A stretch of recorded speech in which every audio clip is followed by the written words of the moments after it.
அப்போது ஒரு தினம் ஒரு பறவை கிரிபி கிளி இந்த கடைக்கு வந்தது.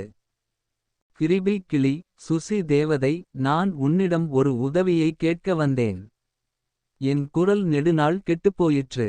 எங்கே இருந்து அது திருடப்பட்டது என்று தெரியவில்லை. சுசி தேவதை, உன் குரல் இல்லாமல் நீ எவ்வாறு பேசுவாய்? எப்படி வந்தது? கிரிபி, அது ஒரு கதை, நான் சொல்வதை அறிந்துவிடுவாய். குரல் திருடும் வில்லன். நகரத்தில் தற்போது புதிதாக வந்த வில்லன் ஒருவன் இருப்பது தெரிந்தது. அவன் பெயர் குரல் வெட்டி வில்லன்.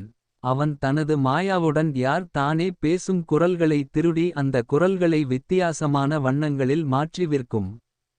இந்த செயலால் நகரில் எல்லா பறவைகளுக்கும் விலங்குகளுக்கும் மற்றும் தேவதைகளுக்கும் குரல்கள் கெட்டுப்போயின.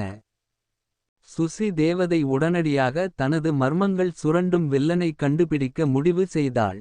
அவளுக்கு தெரிந்தது அந்த வில்லன்